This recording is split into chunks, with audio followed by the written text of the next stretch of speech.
Hey, so welcome everyone. We're here to talk about improved critical thinking, as you know, and I get super jazzed about this. Let me just admit right up front.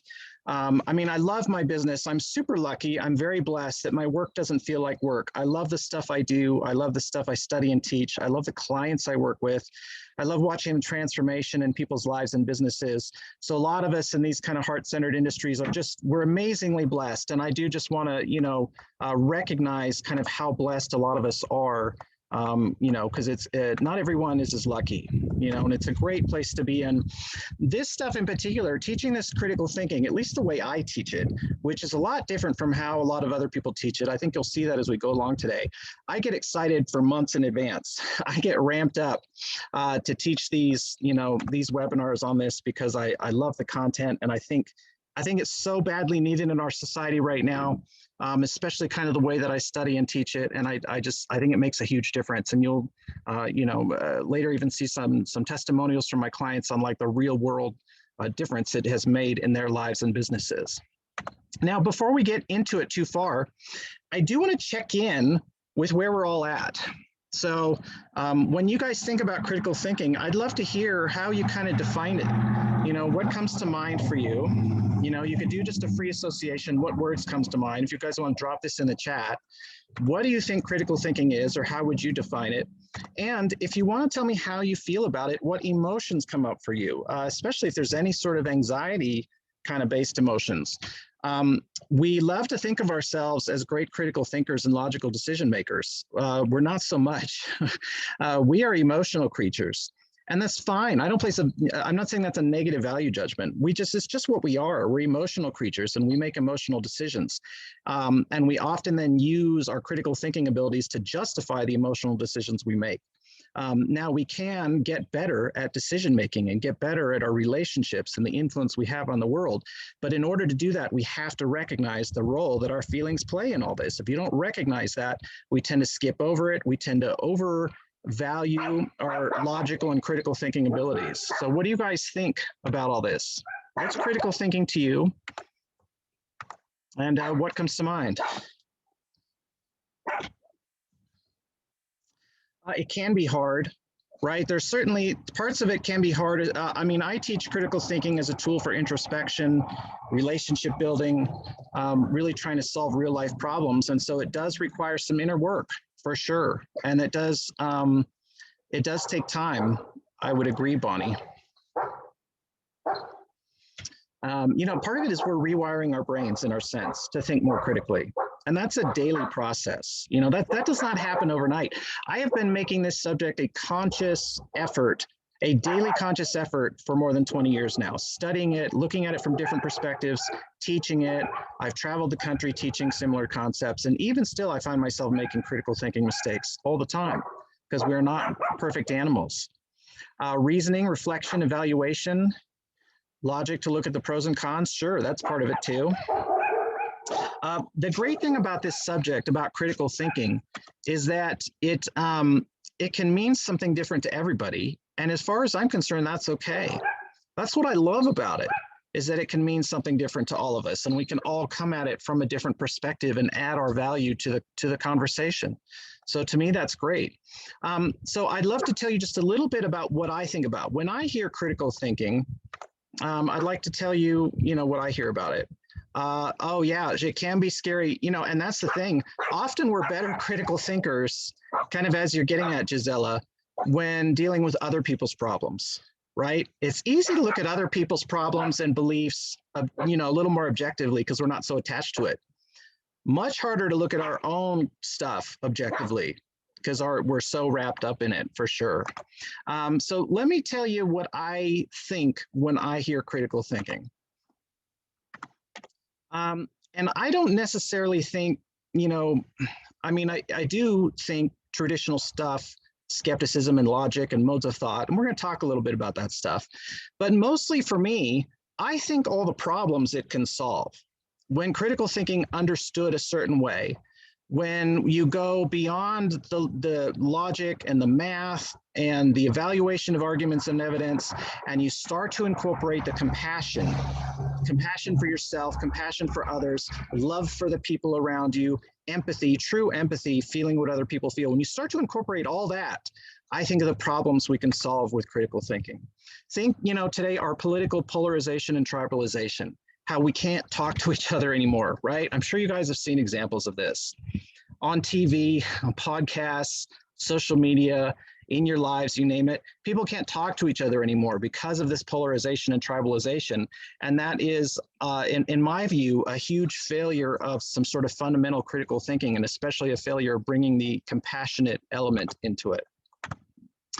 I also think about susceptibility to manipulation and false beliefs. Our lack of these skills leave us open to being manipulated by people who don't have our best interests at heart, and leave us open to bringing in false beliefs, letting false beliefs infiltrate our mind. And one of the things I teach is it's much easier to keep that false belief out of your mind in the first place than it is to get rid of it once it gets in.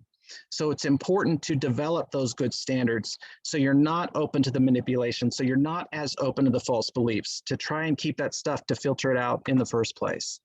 I think of our inability as people in this modern society to communicate productively when we disagree, and more important, our inability to communicate compassionately when we disagree. How often have we seen people talking past each other, not acknowledging the point the other person makes before moving on, throwing spit wads at a wall to see what's going to stick, right? And just none of it sticks and you throw more. The inability to listen to the other side, the inability to have compassion for people who disagree, people screaming at each other.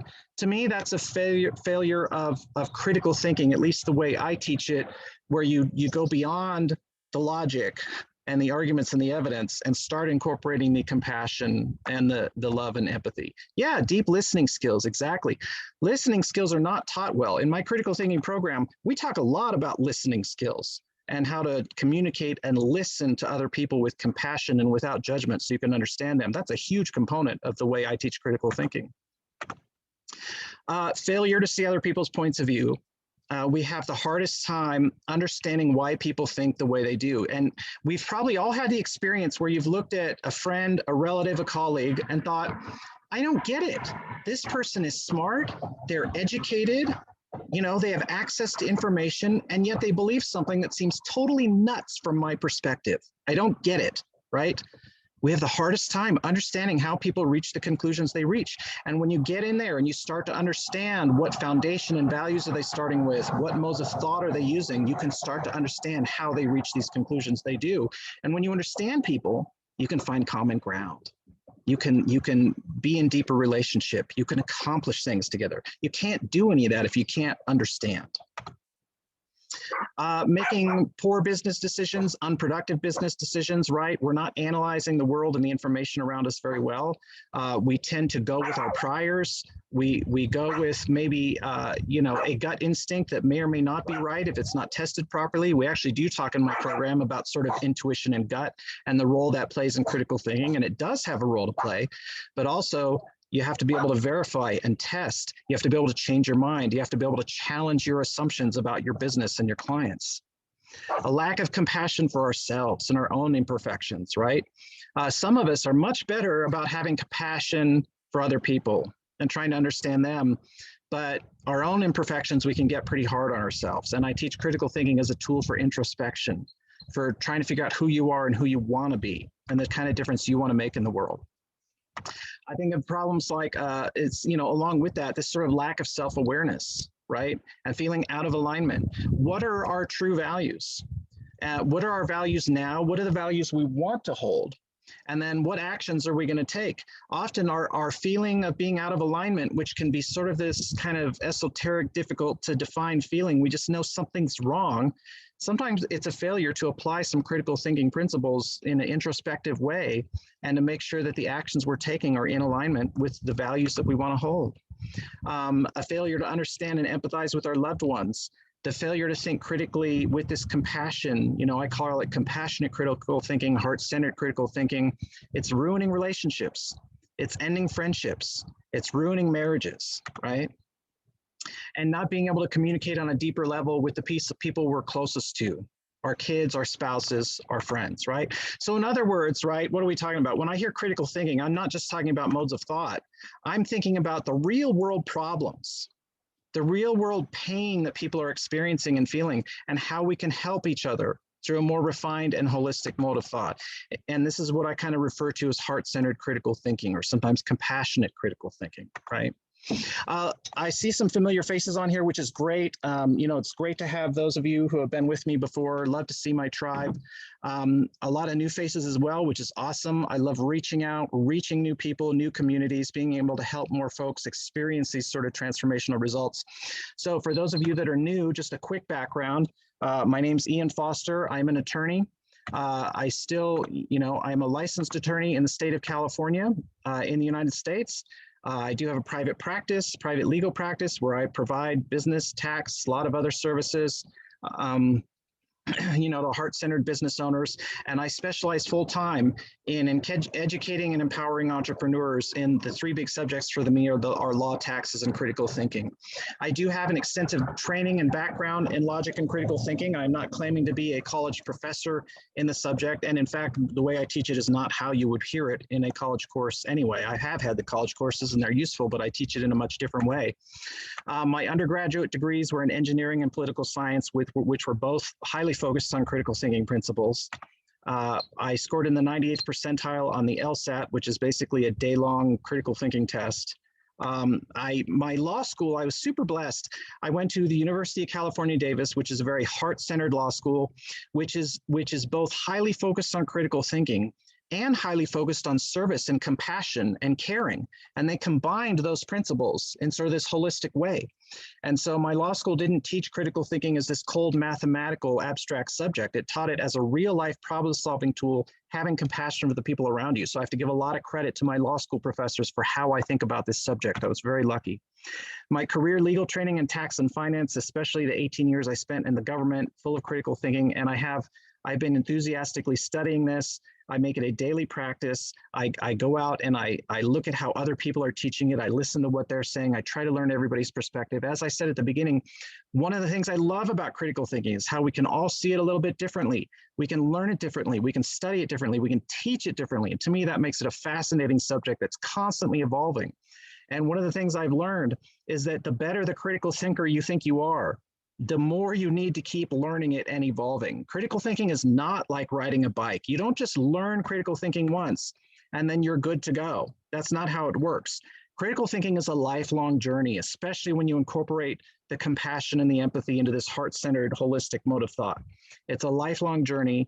It's a daily exercise. It requires practice. And as soon as you think you're great at it, that means you may be starting to stumble and you might need to rethink how your critical thinking is, because there's constant improvement to be made.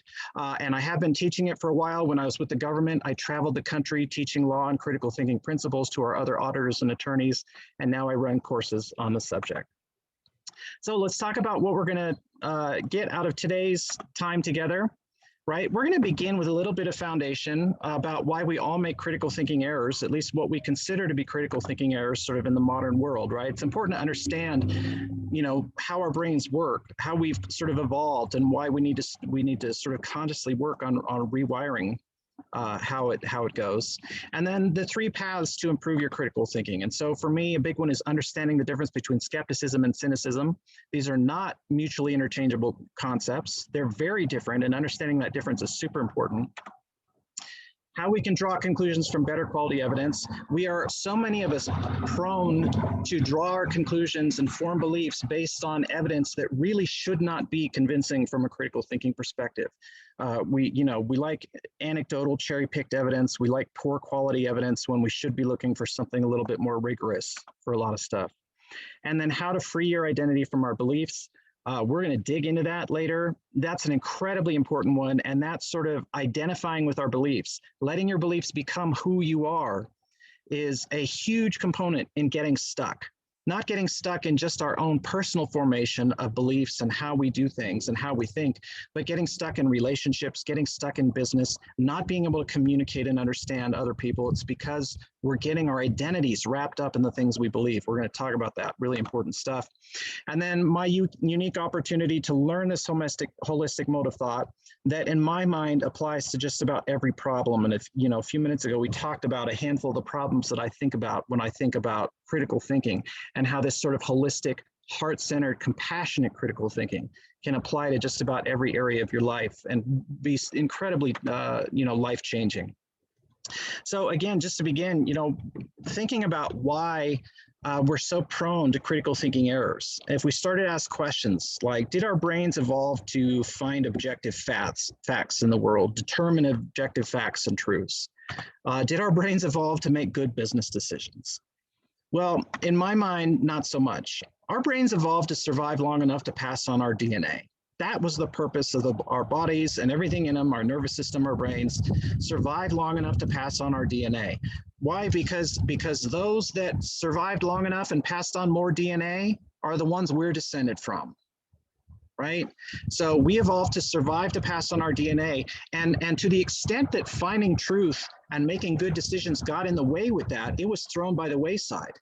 If to the extent that finding truth helped in that, then it was only an ancillary function of survival mode, right? And so for our ancestors, fear was a huge component. We're descended from the scariest of the scaredy cats, because fear and anxiety in the ancient world were huge survival advantages. They are less so now, and for a lot of us in the modern world who are not under constant mortal threat, it's not as helpful. But when mortal threat was more common, when physical threat was more common, fear and anxiety kept you alive. And if you were alive, you could pass on your DNA. And that was the whole point. So the unknown was a potential threat. The unexplained was a potential threat. And if you just do a little thought experiment, there's a ton of ways to think about this, but let's say you're walking along the savannah or in the jungle, it's a million years ago, and you hear a rustling sound in the bushes.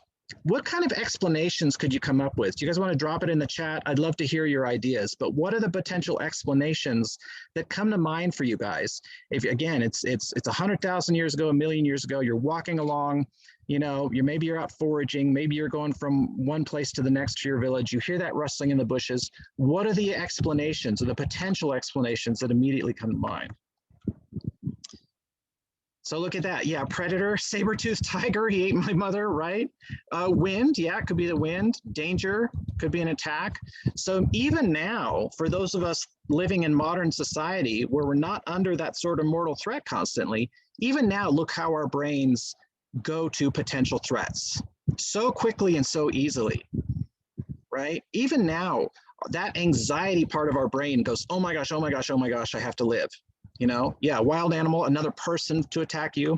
So there are there are hundreds of possible explanations when you hear that rustling in the bushes. And the vast majority of those explanations were not threatening at all. They were totally benign, or even a good thing that you might want to find, right? So it could have been a small animal or a rodent that is no threat to you, or even could be a food source for you. Could be the wind. Somebody mentioned the wind. It could be falling leaves, right? Or again, it could be that predator. It could be that threat. Could be that tiger. Lions, tigers, and bears. Oh my, we've all heard that. In fact, I teach a legal webinar called Lions, Tigers, and Bears, the threats in the legal world, right? Hostile tribesmen from down the road somewhere. Could be that threat. Now, again, 90% of the time, totally benign explanation. But what did you do? What did your ancestors do a million years ago? Did they stop and examine the evidence around them in order to make a good logical decision about what was going on? Did they stop and examine, or did they do something else? What did they do? What do you guys think? If you want to drop it in the chat.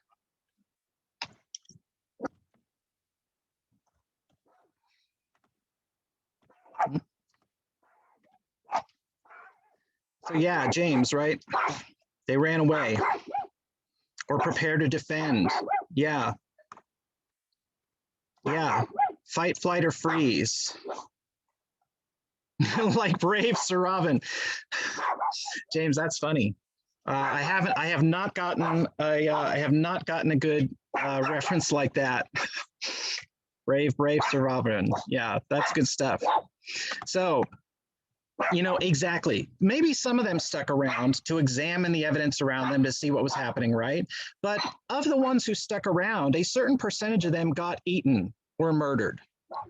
Of the ones who ran away, they all lived. And so they lived at a higher rate, which means that's who we're descended from, right? So they typically got the heck out of there.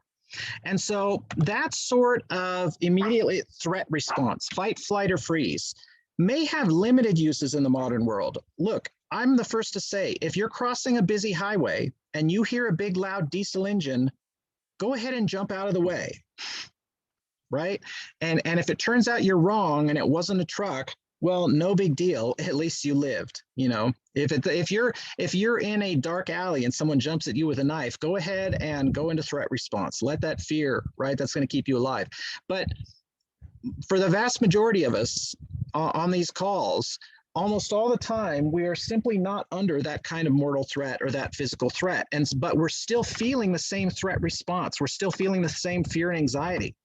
And it's affecting, you know, oh, look at that. Yeah, the video of response goes viral, right? So even that is sort of an anxiety-based thing, James, right? The fear of what others will think of us, even, you know, it's where we get stage fright, get nervous about talking to people, nervous about sharing, about opening up. That threat response is not serving us well from a critical thinking perspective. So let's talk about a handful of ways we can start to rewire our brains to do better. So I'm going to give you guys a few rules of thumb today, 3 rules of thumb that I think will be incredibly helpful for your problem solving in your daily life, whether it's relationships, business, dealing with clients, you know, politics, communication, whatever it might be. These 3 rules of thumb I think are very helpful for your problem solving. Now let's talk about skepticism and cynicism.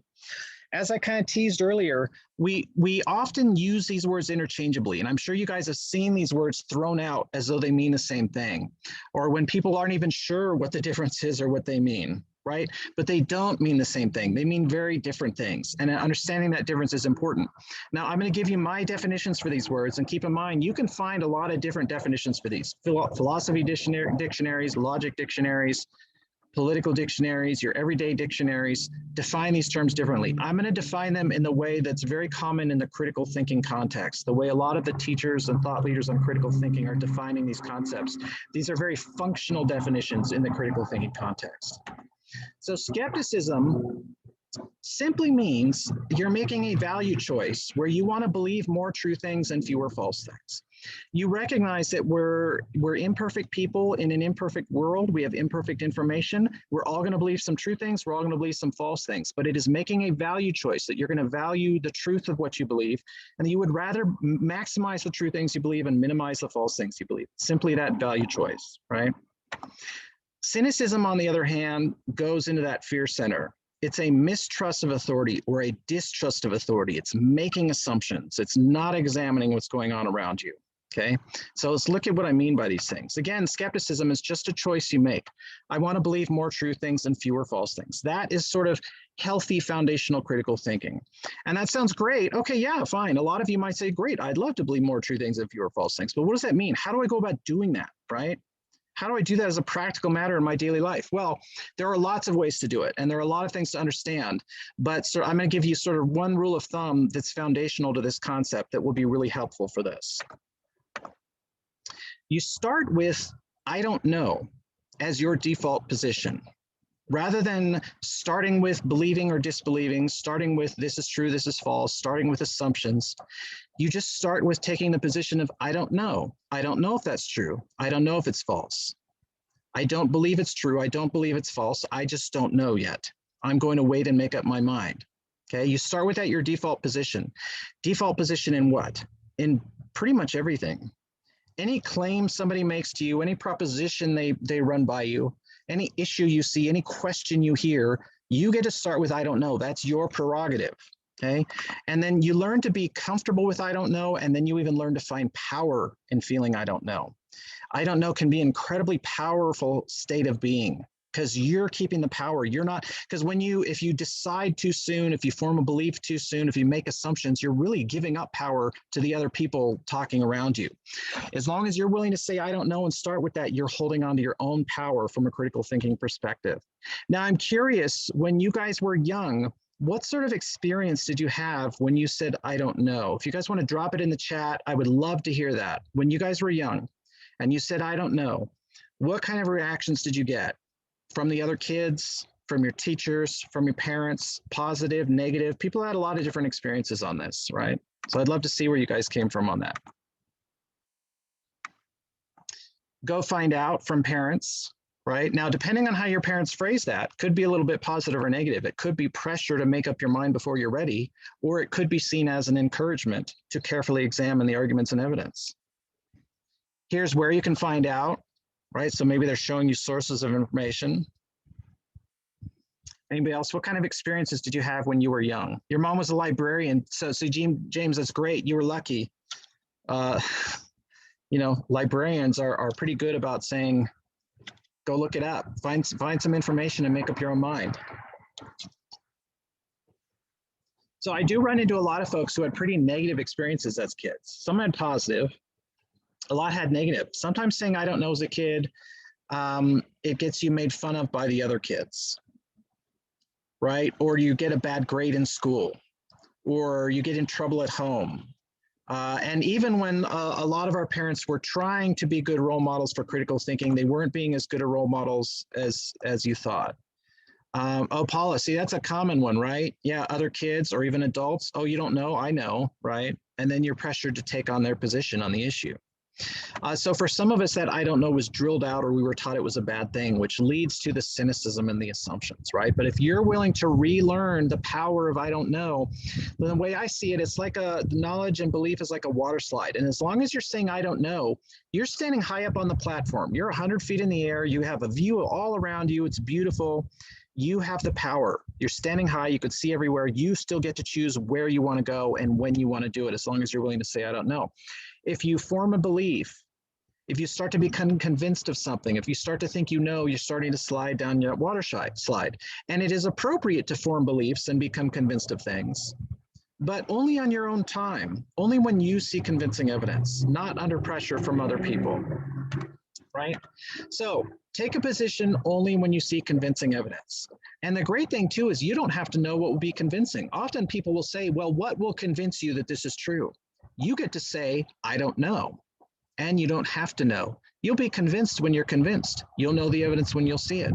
Some hidden tripwire in your brain will be crossed, and there will be sufficient evidence. And again, that's why it's also so important, we'll talk about this in a minute, to make sure you understand that you're looking at good quality evidence and arguments and not being convinced by stuff that shouldn't necessarily be so convincing.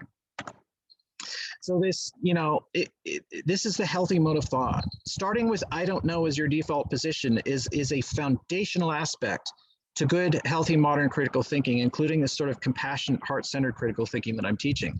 If you see no convincing evidence, if you're not convinced, then just stick with I don't know. You do not have to take a position, right? Don't give up your power to other people in that respect. This is fundamentally sound stuff. On the other hand, let's talk about cynicism. Cynicism is not so healthy. In terms of a critical thinking perspective. There's a pretty cynical kitty cat in the picture. I've got 5 kitty cats at home. I can see a cynical one right now, wondering what I'm doing, staring at this machine with the lights and sounds, right? So we've probably all seen some cynical kitty cats. So cynicism, as I said, it's this mistrust or distrust, right? It activates the fear response. It activates our anxiety. That's kind of where it comes from. It's almost a threat response. And so you start with believing or disbelieving before you even analyze the evidence. It starts immediately. You hear a claim and you immediately think, oh, yes, I believe that. Or you immediately think, oh, no, I don't believe that. Or I believe it's false.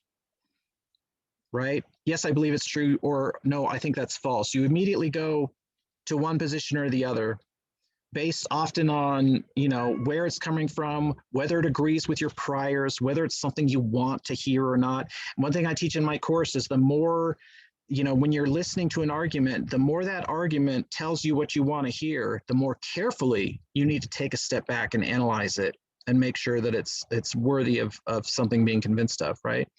And so these assumptions, this mistrust, this anxiety tends to lead to a lot of incorrect conclusions and poor communication. So again, skepticism and cynicism are not the same thing. Use skepticism if you care about whether your beliefs are true, and don't be afraid to say, I don't know. You You know, you always get to do that. Nobody else has to or gets to tell you, right? Is it cynicism if the statement is obviously false? Well, it depends what you mean by obviously false, because what might be obviously false to you might not be obviously false to me, right? It depends on, you know, when we hear claims and statements, there's a lot of sort of built-in evidence, right? So if somebody tells me the sun rose in the west this morning, it is not cynical to say that's false because there's already so much built-in evidence and knowledge. So that, you know, something on that extreme, I would not say it's cynical to say that's false. On the other hand, if the person thinks they have evidence, I'd be curious to see it. So again, you start with I don't know, and you become convinced and draw a conclusion only when you see good arguments and evidence, right? And so if you're going to do that, it's all that more important to make sure you're drawing conclusions based on good quality evidence. We're all prone to use poor quality evidence. It's very easy, but we want to make sure we use good quality evidence. And here's a rule of thumb that's going to help you with this. Again, there's a lot to learn about analyzing good faith arguments, bad faith arguments. What is good quality evidence? What's a poor quality evidence? What should be convincing? And there's a lot to learn there, right? And in my course, we go through that. But I want to give you guys one rule of thumb that's going to help significantly in terms of making better decisions, drawing stronger conclusions, and analyzing the world around you and understanding the people around you, okay? And that is, if you see an ordinary claim, it's okay to look at ordinary evidence, right? If I come to you with any sort of claim that I want you to believe, and it's ordinary, you can look at ordinary evidence to be convinced of that claim. On the other hand, if I come to you with an extraordinary claim, you should demand extraordinary evidence of me, right? So for ordinary claims, ordinary evidence. For extraordinary claims, extraordinary evidence. Keep this rule of thumb in mind. So let's look at what we mean by that. I'm going to make a claim to you, okay? A claim meaning just a proposition that I want you to be convinced of, that I want you to think is true. That's why I'm telling it to you. That's why I care. I want you to think it's true, okay? So my claim is I have a new puppy at home. Would you guys consider this to be an ordinary claim or an extraordinary claim? What do you guys think? Drop it in the chat. Ordinary or extraordinary claim? So ordinary, right. We all seem to think this is an ordinary claim. Now, I use this example because it's fairly intuitive, right? Because we all seem to kind of get that this is an ordinary claim. But if we think about why is it ordinary? What is it that makes it ordinary? Well, what makes this claim ordinary is that it's consistent with our everyday experience of the shared reality around us, right? It's so consistent with our everyday experience that this is a super ordinary claim. Okay, we know that dogs are real. We know that young dogs are called puppies. We know that people often take puppies home to be part of their families. Those of you that know me know I love animals, and my wife loves animals. It would not be at all unusual for us to get another animal. We're always expanding our fur baby family, right? Super ordinary claim. So since it's so ordinary, what sort of evidence would you want to see? If I want to convince you that this claim is true, what would you want to see from me to be convinced that this claim is true? What kind of ordinary evidence would you want to look at?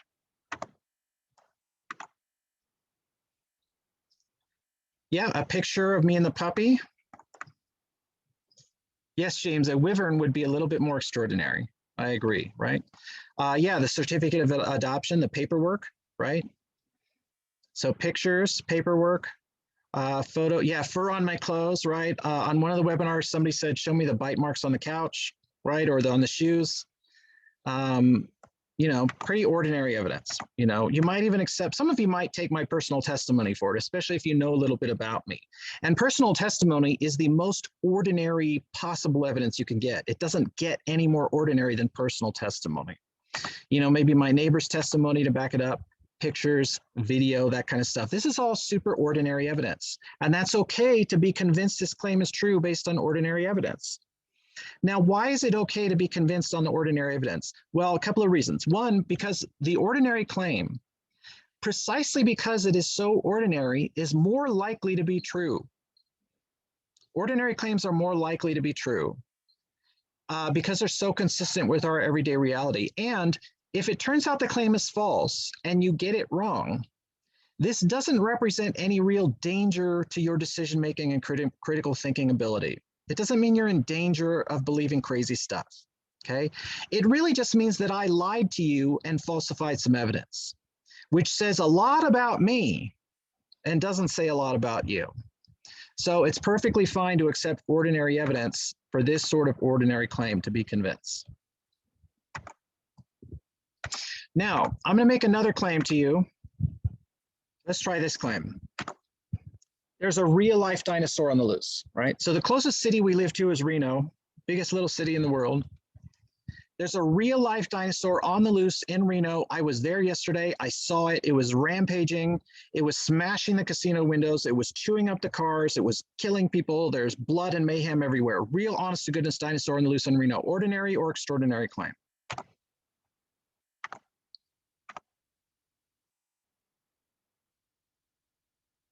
Yeah, extraordinary, extraordinary, extraordinary. Right. Pretty extraordinary claim. And I use an extreme one because it's something most of us will agree on, you know. Now, what makes this extraordinary? Because it's completely outside of our everyday experience of our shared reality. Real life dinosaurs on the loose, rampaging through, cities in North America is not something we're out there experiencing, right? So an extraordinary claim. So now that we know it's an extraordinary claim, what sort of evidence do you guys want to see? If I am to try and convince you that this really happened in Reno yesterday, what do you need to see from me now? I assume my personal testimony in a photograph is not going to do it anymore. What's the evidence? I'd love to see in the chat. What kind of evidence do you guys want to see if I'm going to convince you this is true? That's funny, Paula. Hey, if you see a lot of real life dinosaurs, it might be a more ordinary claim for you. Yeah, photos and video from third parties. What other kind of stuff? Reliable news reports.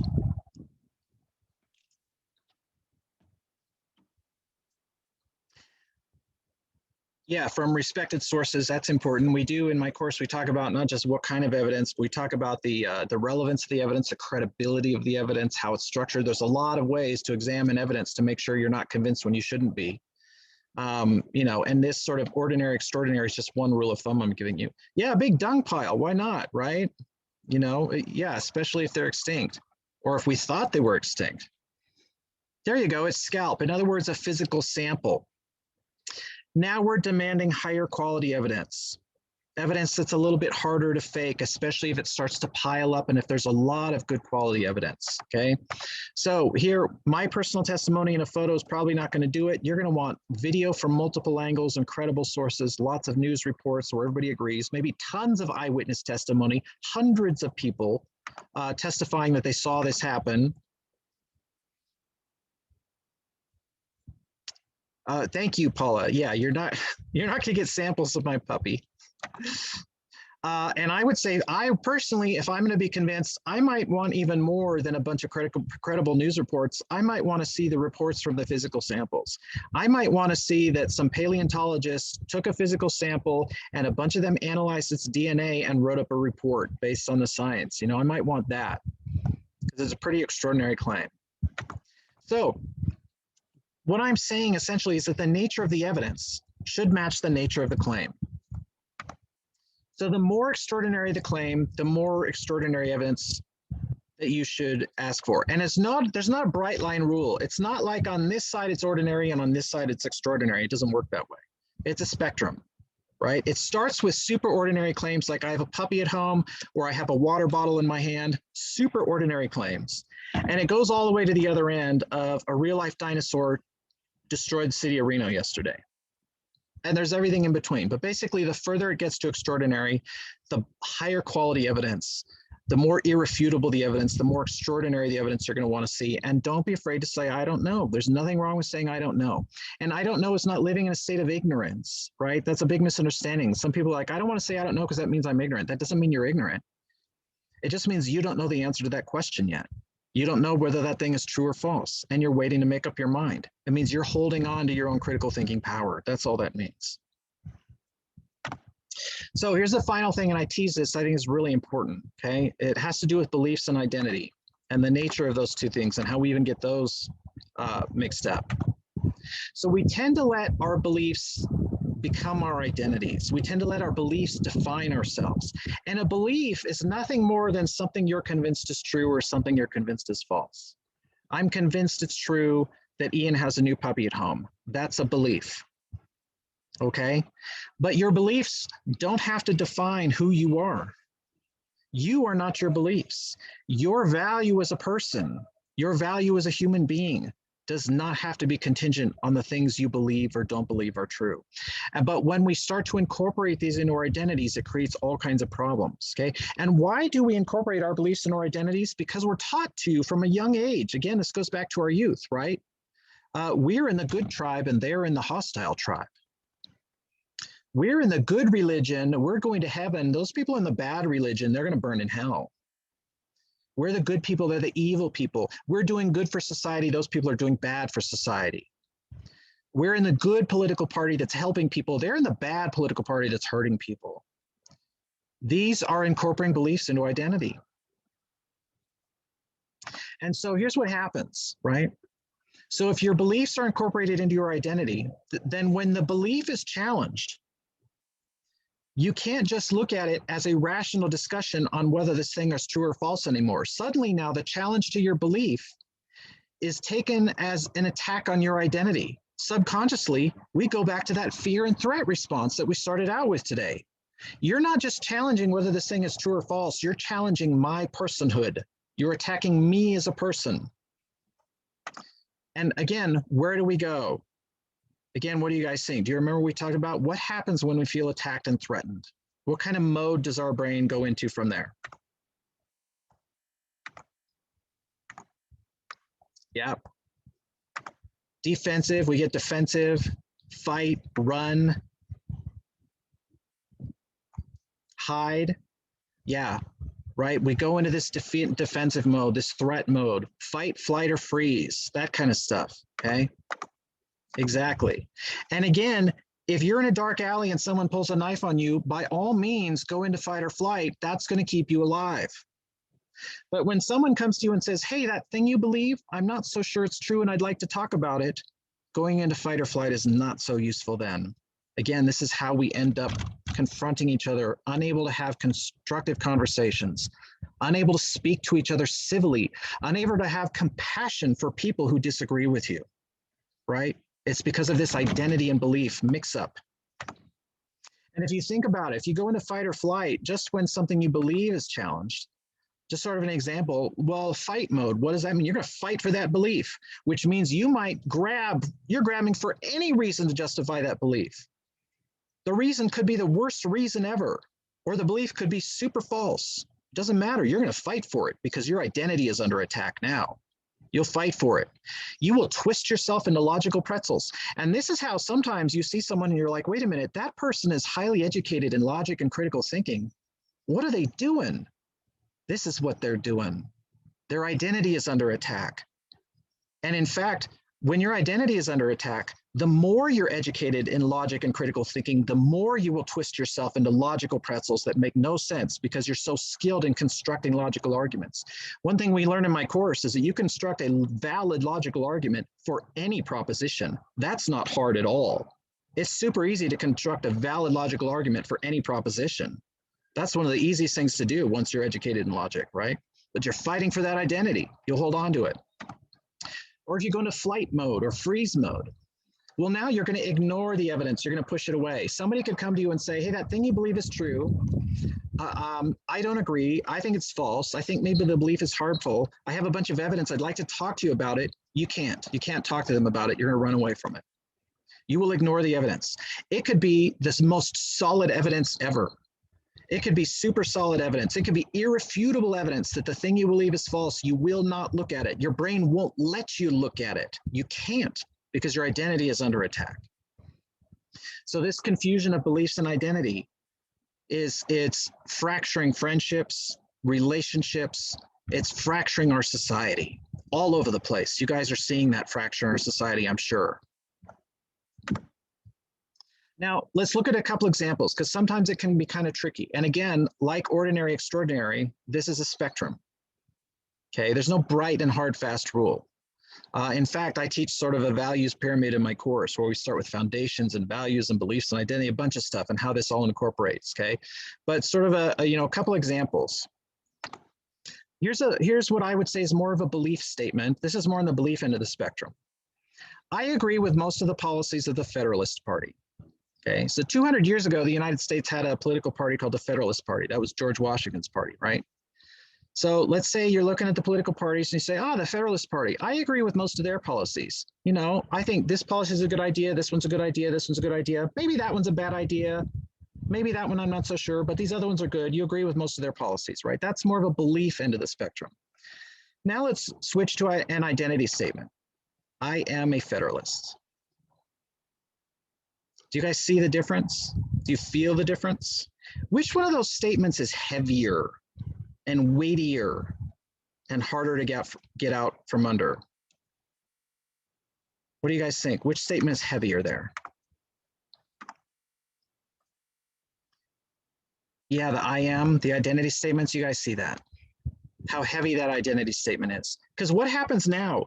If I am a Federalist, then every time a Federalist politician proposes a new idea, I'm going to agree with it because they're in my tribe. That's my identity. Every time somebody in the other party proposes an idea, they're bad and wrong. It's a bad idea. Why? Because my identity's under attack. And now you get the Federalists on this side and you get the liberal or conservative or Democratic Republican on this side. And those are their identities. There's no conversation happening at all. No compassion, no understanding, no common ground whatsoever. Because we're talking about identities. We're no longer talking about whether things are true or false and where we can find compromise. Let's try one more example. Here's more of a belief statement, more on the belief end of the spectrum. I think equality is better for society. Right? So maybe you believe in, you know, income equality, racial and gender equality, LGBTQ equality, equality among the ages, you name it, right? I think equality is better for society. And a lot of us might value that and agree with that, okay? But it isn't, as long as you frame it like this, you're more on the belief end of the spectrum. Because if you just say, I think equality is better for society, you're able to say, I agree with that policy, that sounds good, that one sounds good, that one not so much, this one sounds good, right? You can go through things individually. Now, let's try the identity component. I am an equality activist. Again, you guys see the difference here. Which one of those statements is heavier? Which one carries more weight? Which one is going to hold you down?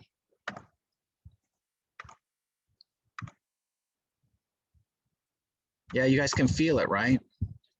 That identity statement. I'm an equality activist. And especially when you start using words like I'm an activist, I'm a warrior.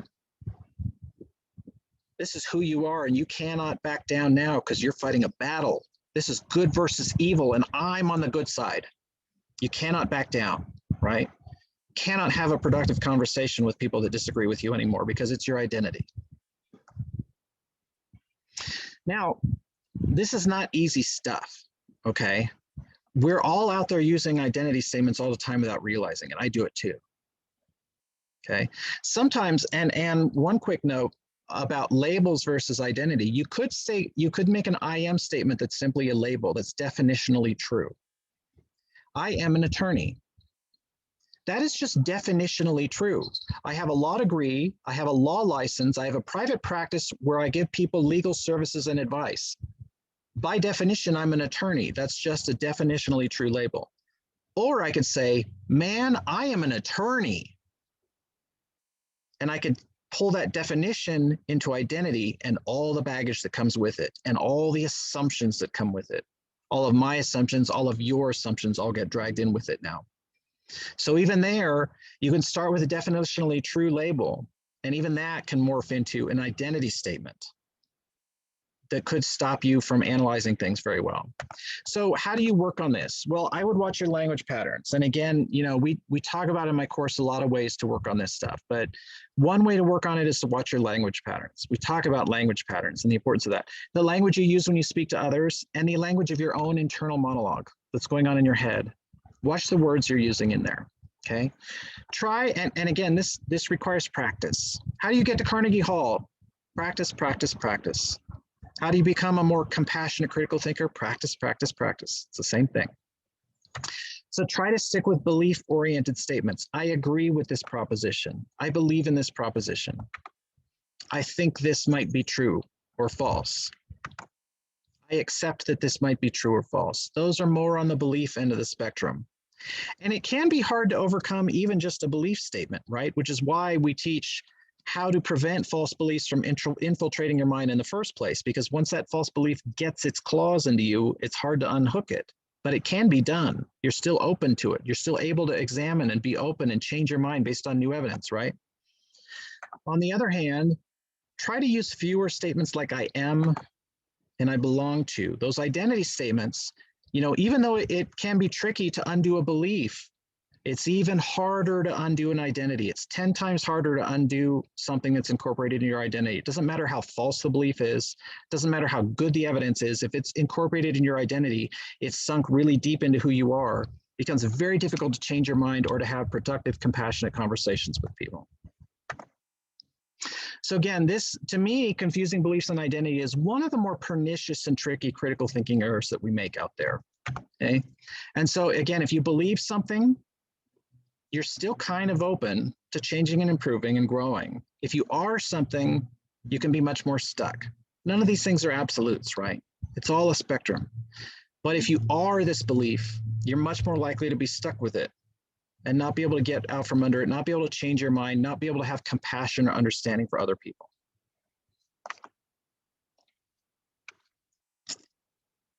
So what kind of stuff did we talk about today? Well, we talked about how healthy skepticism, the foundation of critical thinking, goes down to that, I don't know.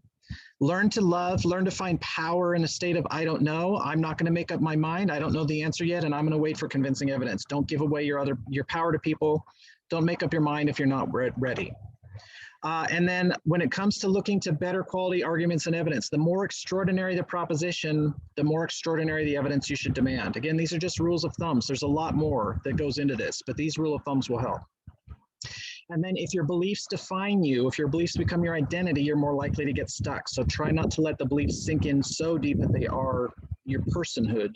Try to keep them more as, I'm still examining. Reach tentative conclusions based on what you know now, always knowing that you're open to learning and changing as you see more evidence around you. But why should we learn more? Again, these are the tip of the iceberg. Why should we keep learning and practicing? Why should we dig deeper?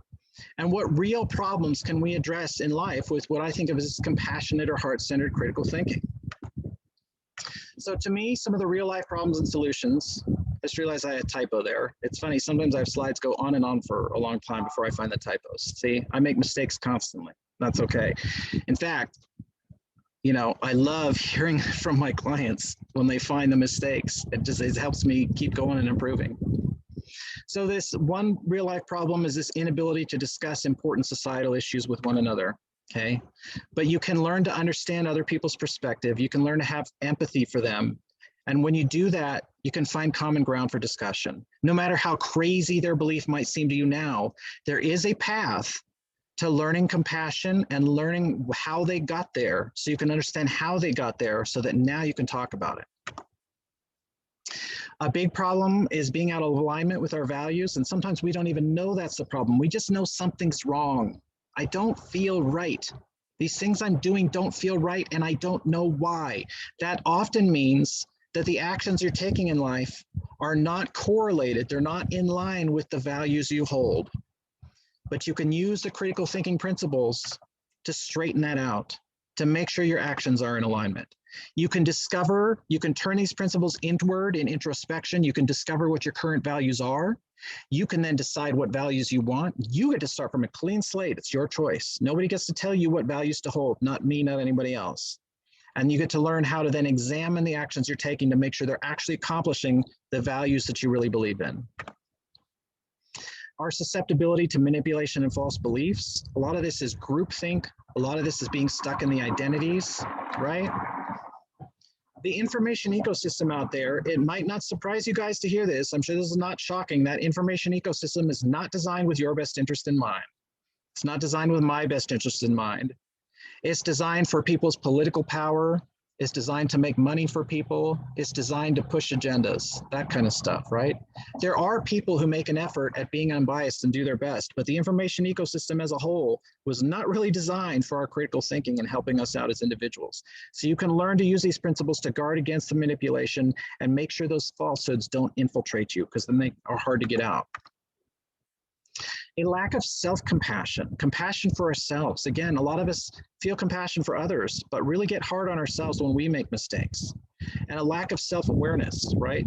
So I teach modes of introspection with this critical thinking, how to turn these principles inward to gain a lot of confidence and self-knowledge. Fractured relationships, strained relationships, is a lack of heart-centered critical thinking at its core. You can really learn to gain new levels of empathy and understanding for your friends and family. You can repair and deepen some of the most important relationships that may have been fractured because you're being introspective with these principles and you're learning to communicate better. You're learning how to speak better, and so much importantly, you're learning how to listen to people. Poor and unproductive business decisions.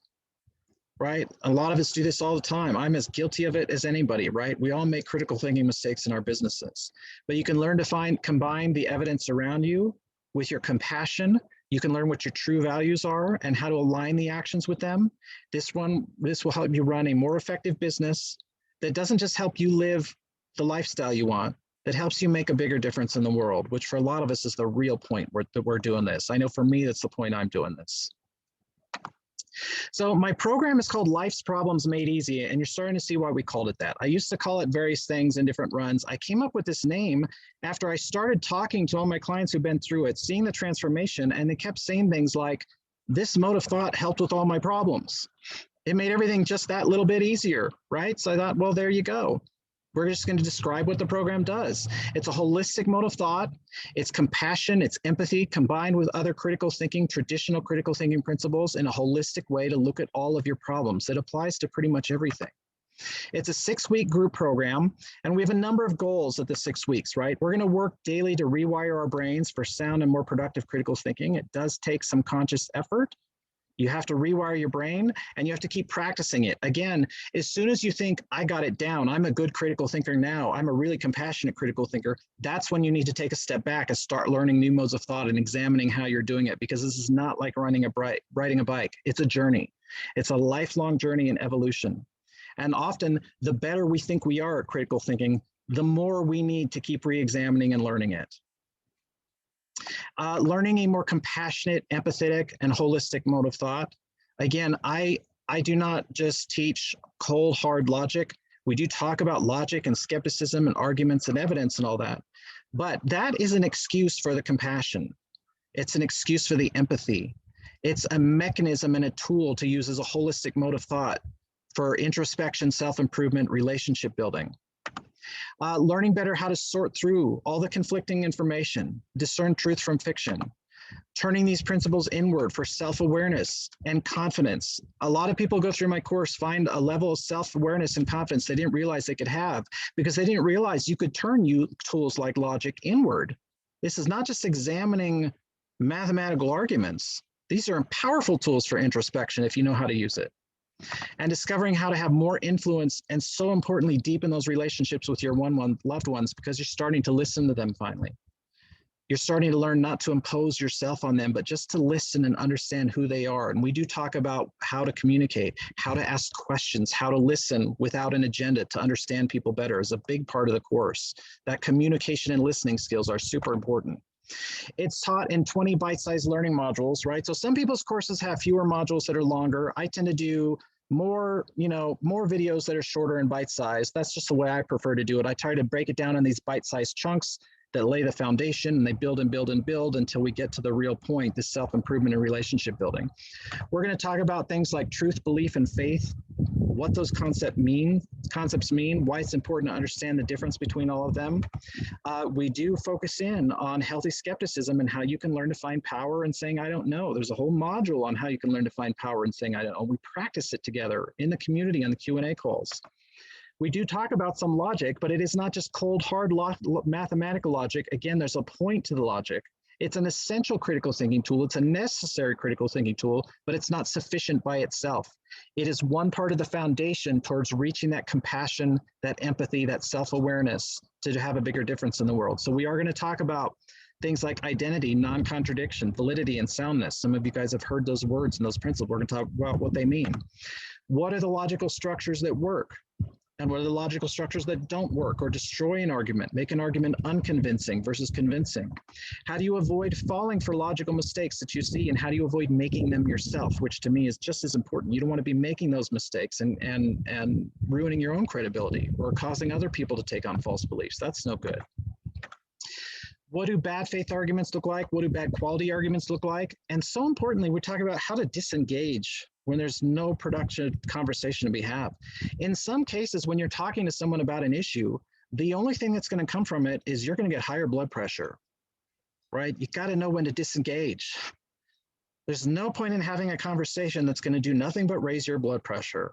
So when is it productive to keep talking and listening? When do you need to disengage and get out? How do you examine your own values? How do you turn these principles inward? And then how do you decide what values you want? Start with that clean slate, make your own choices. How do you take positions? How do you take action that are better in alignment? So you're being who you are and you're doing what you want to do. How do you discover that deeper level of compassion and empathy? Understanding your loved ones, your friends, your colleagues better is such a huge part of this course, which is why we talk about deeper compassion for others, especially those who disagree with you, especially those who believe things that from your perspective sound nuts. It's so important to have compassion for them and to learn ways of speaking and listening that help you understand why they believe what they believe. What do they believe and why? And how do you start to feel that empathy? How do you start to understand? Because then you can find that common ground. Now you can repair the fractured relationships. Now you can do productive things together and move forward and find things you guys can agree on. Without that listening and communication, we just are going to butt heads and yell at each other. And that's getting us nowhere as a society. I'm sure you guys are seeing that, right? The screaming matches, what good is that doing for us? Not a whole hell of a lot as far as I'm concerned. I get often asked, how is my instruction different from other courses? Is this like a college logic class? No. Oh my gosh, no. This is not like a university logic class. I've had university level logic classes. I've done engineering, political theory, and law, right? I've had lots of critical thinking classes at the university and postgraduate level. My course is not like that at all. You are going to get basic instruction, the foundational principles of traditional critical thinking principles. But again, that is just laying the foundation for the self-improvement, the relationship building, and make a difference. So again, that's how I teach it. That to me is the point, is the self-improvement and the relationship building. Because to me, the logic and stuff is important and it can be interesting. And even that stuff I try to teach in a fun and interesting manner. We work through it together. We use real examples, okay? But to me, without the compassion and the empathy, then the logic doesn't mean anything. Because you can use logic as a tool for good or bad or in between or anything you want. Logic by itself is just a tool. You have to have a reason to use it. You have to know what you're using it for, which is why we push through just the traditional principles and get to that compassion, the love, your mission and values in the world. That to me is the whole point. And again, I see that logic and critical thinking, they're not the only source of truth. Some people, the way they teach it like this is the only way to find truth and facts in the world. I don't personally believe that. I don't buy that. I think logic and critical thinking are one very powerful pathway to truth, but not the only one. And I believe there are different kinds of truth and that we have to find our own out there, okay? And then I also ultimately treat critical thinking like an art form. When you guys go to the museum and you see a beautiful painting on the wall, is it the painter's job to hand you all the answers on a plate? Is it the painter's job to spoon feed you all the answers when you look at a beautiful painting? I don't think so personally, right? That's not what I go to see art for. James, I love it. Yeah, use the tools, don't be a tool. Totally, you know. To me, the painter's job is to pose questions and to help you pose your own questions so that you can go find your own answers. That's how I teach critical thinking. Not to give you the answers, not to solve your problems. I can't give you the answers. I can't solve your life's problems. That's not my job. I can help you ask questions, and I can give you tools to find the answers, and I can give you tools to solve your own problems. So I teach it more like an art form. I am very heavy into the communication aspect. To me, effective communication is key to deepening relationships and to making a bigger difference and to working with people. So we talk a lot about effective communication. We talk a lot about how to listen in a way that people will open up and they will not feel threatened, that you're not imposing your agenda, where you're just trying to understand what people believe and why, so that you can develop that compassion for them and learn to work together. We talk a lot about how to communicate and question and listen to people. And I try hard not to have any agenda. Now, look, I'm a human being. I'm not a perfect critical thinker. I'm never going to be a perfect critical thinker. I'm learning and growing just like you guys are. And we do it together in a community in the course. We learn and grow together as a community. I will have my own biases that I don't understand and recognize. There will be subconscious blocks that I don't know I have, right? Just like all of us. But I do really try hard not to have an agenda, not to impose anything on you. My only real conscious goal is to empower you guys to be who you want to be, to find the answers you want to have, to take actions that align with your values. Yeah, James, I love it. Artist shared introspection. I totally agree, James. That's great.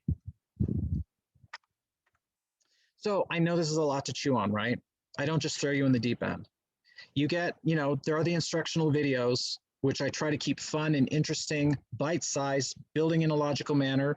You get the slides, you get worksheets, you get quizzes and exercises to help you absorb this stuff, to help you implement it. Okay, and you get lifetime access to this stuff, or ongoing access, right? You don't lose access at the end of the 6 weeks. A lot of people, especially if the timing doesn't work well for them now, they'll get it now knowing they can come back and watch it. A lot of people I see come back and watch the videos repeatedly as things change in life, and they want to keep up to date. They want to keep practicing learning. You get ongoing access. You don't learn it. And to me, the weekly live Q&A calls are huge. All my programs have live Q&A calls because to me, the community is so important.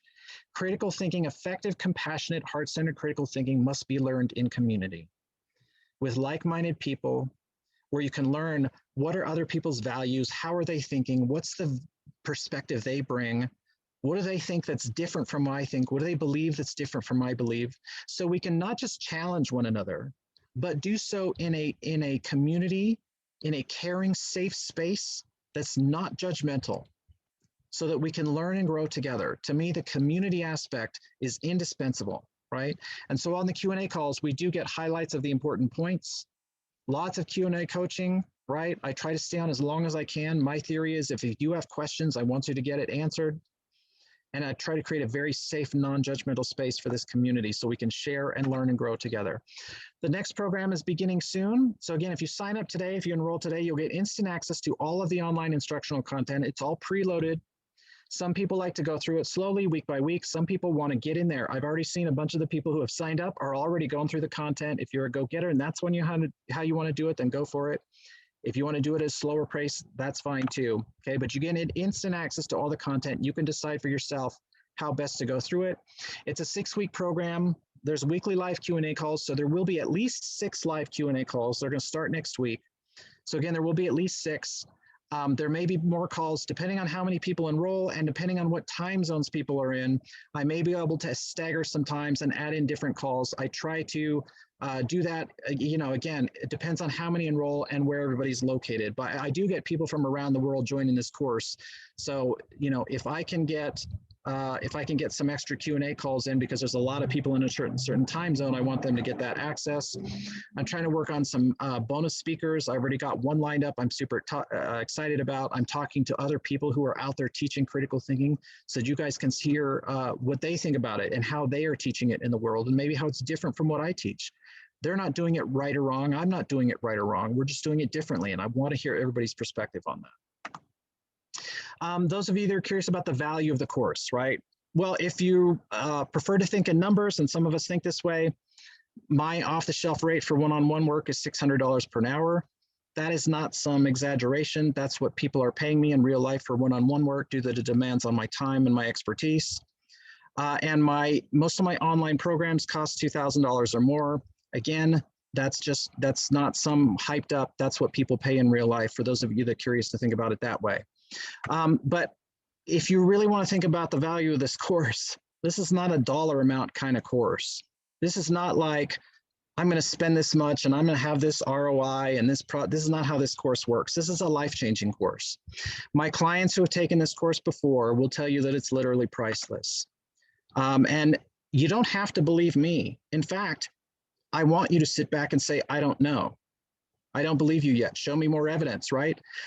For some of you, I'm making a fairly extraordinary claim. And that's fine. You should ask for extraordinary evidence, right? That's what a good skeptical critical thinker would do, is demand evidence and not just take my word for it. Well, the best evidence I can give you are my clients' words who have been through this. So Amy in New South Wales, Ian's course transformed my marriage and parenting. Ian only charges once for household access, so we watch the content as a family. My kids are now empowered to make their own decisions and form their own opinions without relying on myself or others. My husband and I now communicate on a much more compassionate level and have a better way of understanding one another. And this is what I mean by I've seen familiar relationships deepened and repaired in this course. Ruth in Switzerland. Enthralling content, excellently presented, builds in bite-sized, easy-to-follow, thought-provoking sections to an impactful conclusion, challenging our everyday thinking and behavior and expanding the logical mind. Ian is a skillful facilitator and a great observer who never misses a beat in validating everybody's contributions, enthusiastically making the weekly calls a fun, lively, and not-to-be-missed event. And I do make a real effort at incorporating everyone's value into the community. I want to hear everyone's perspective. I want people from different places, different walks of life, different perspective. That's what's going to help us learn and grow together and help us practice how to listen and have compassion for people who might disagree with us, right? Practice that in the safe space of the course so that you can learn how to do it out in your life. Mark in Italy, the modules are fantastic. Ian's approach to blending the heartfelt with the hard logic is phenomenally useful and promising for personal and societal growth. And again, I try to combine all that.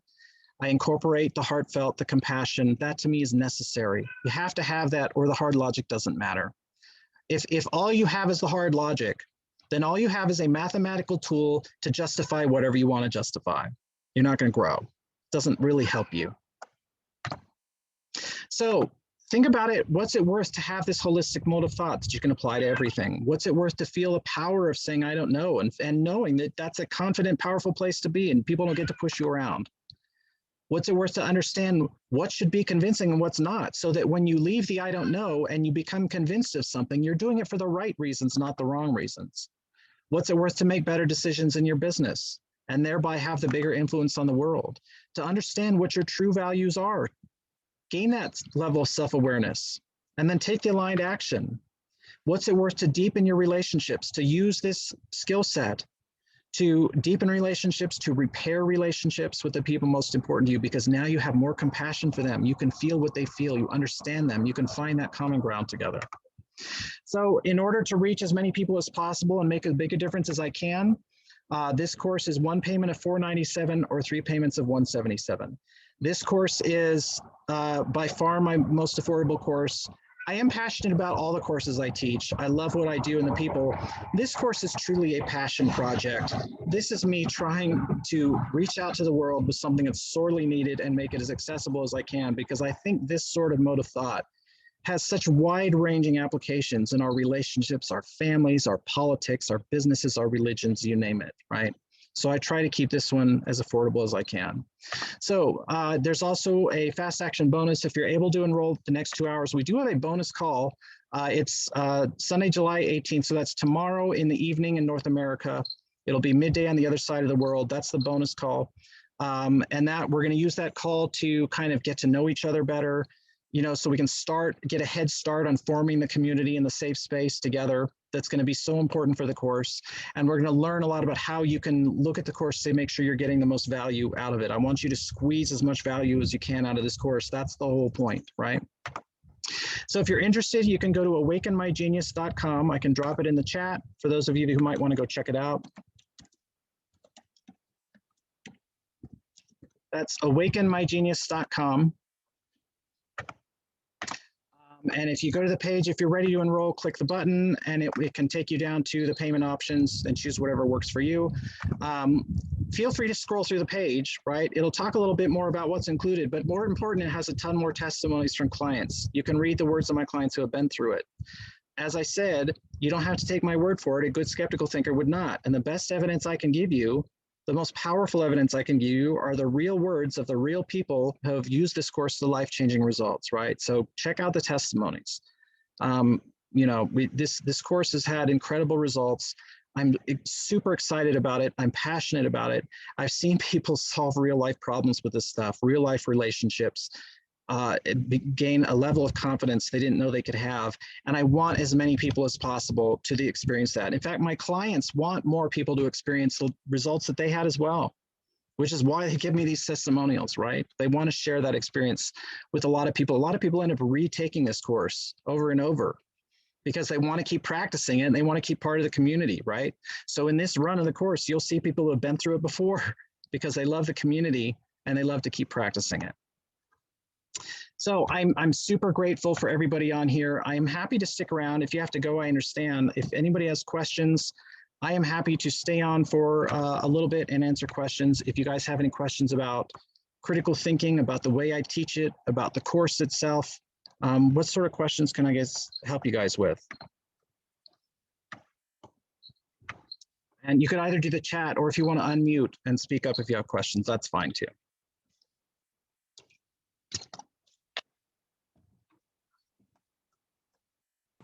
Ian, I have a question. Yes, please go ahead, Paula. So I just posted the question in the chat.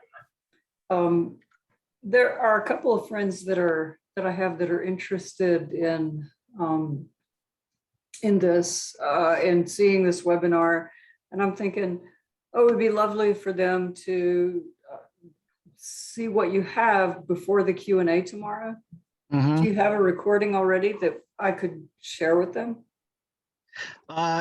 Yes, in fact, I'm going to make sure you guys get links. I may use the recording of today's webinar as the replay. You know, I like to record a couple and choose from the best one, and you guys have been great. You've had good stuff to say, great value to add. And so the more value you guys add, the more it helps everybody who's watching. So yeah, you'll get a link to a replay. And then also tomorrow, I'm doing a free preview of the course at 2 p.m. Pacific, 5 p.m. Eastern. So watch your email for that, where we kind of go through the course outline. So again, because, you know, this course, like I get that I'm making some extraordinary claims about all the stuff we're going to address. And so sometimes the best way to see how powerful it is to kind of dig a little deeper and see what the modules might look like so you get a better idea. So that's another place people can come to. So there will be links going out for all of that.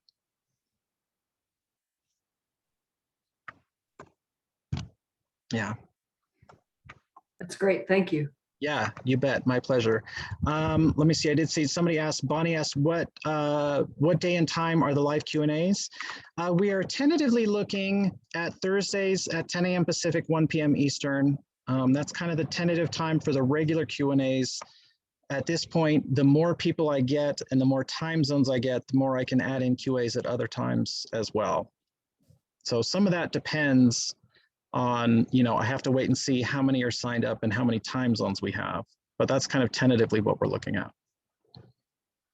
The Q&As are all recorded. You will get access to the recordings of the Q&As. Not everybody can make all the Q&As. Some people can't make it at all. I totally get that. We have busy stuff. That's why I really try to pack so much value into the pre-recorded instructional content, so that if all you do is watch the pre-recorded stuff, you really get to take yourself through it and get a lot of the impact out of it. And you get the Q&A recordings. And because I'm so, to me, the community is so important and the trust is so important, the Q&A recordings will only be given to people in this run of the course. Nobody from last year gets the Q&As, nobody from next year will get the Q&As, so that you can trust that what you say is limited to this community. Oh, you're very welcome, guys. My pleasure. Like I said, I get excited about this stuff. I'm very passionate about teaching this subject. So I'm happy to be able to give you guys some value. I have another question. Sure, go for it.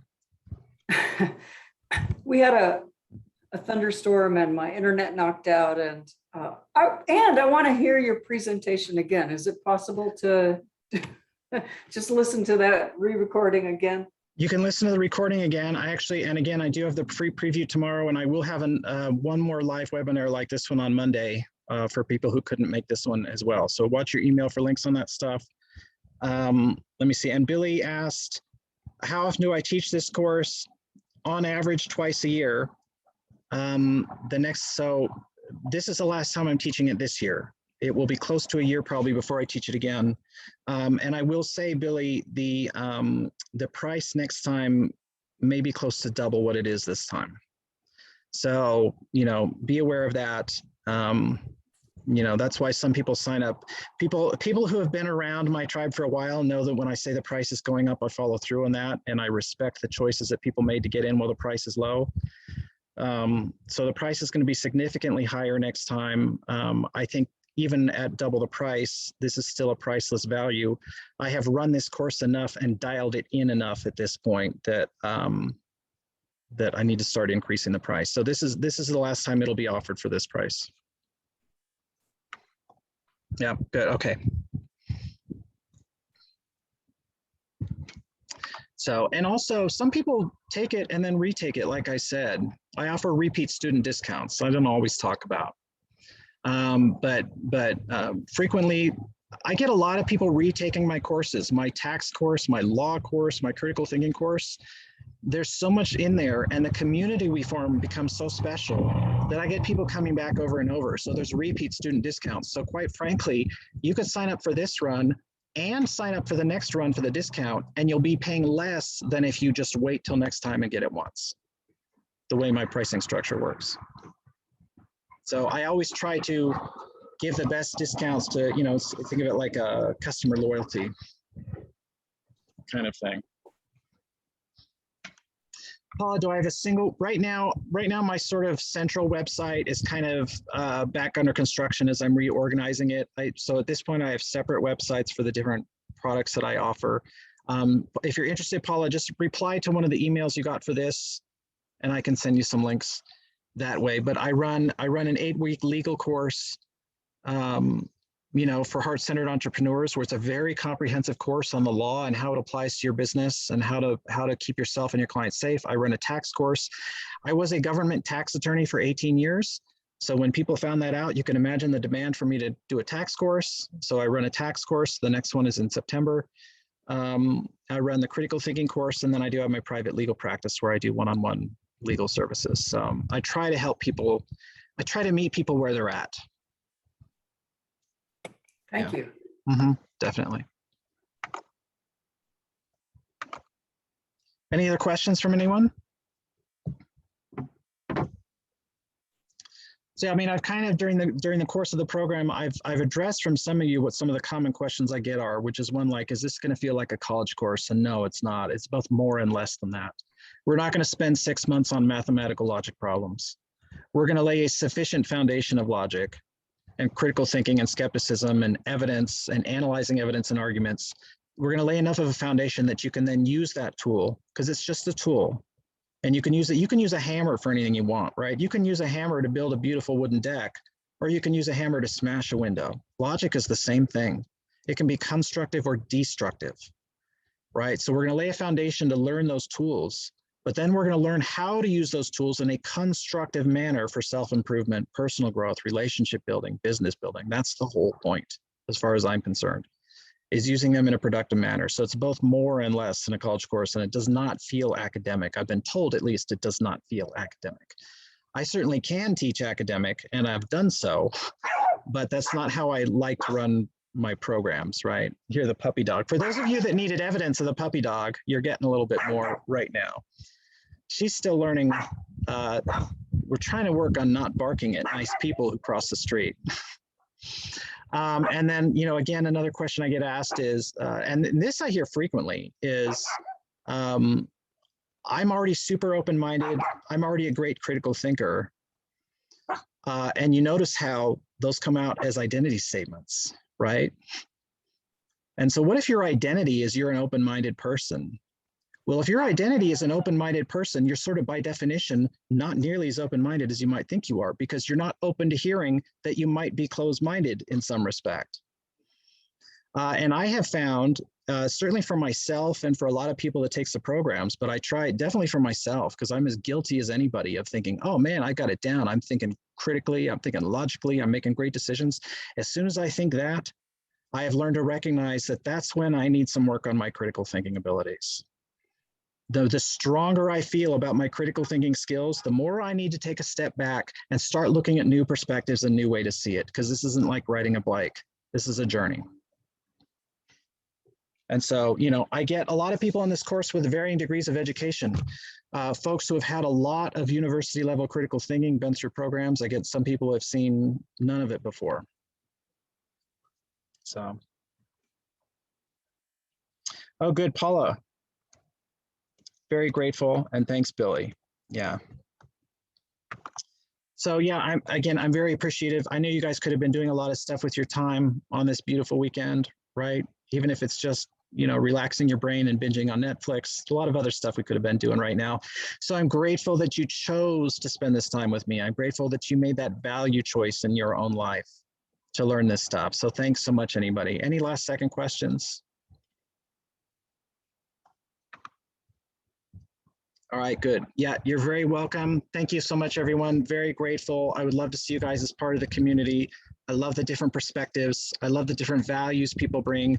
That diversity is what builds the community and makes it stronger so we can learn this together. Thanks so much, everyone. Have a great day.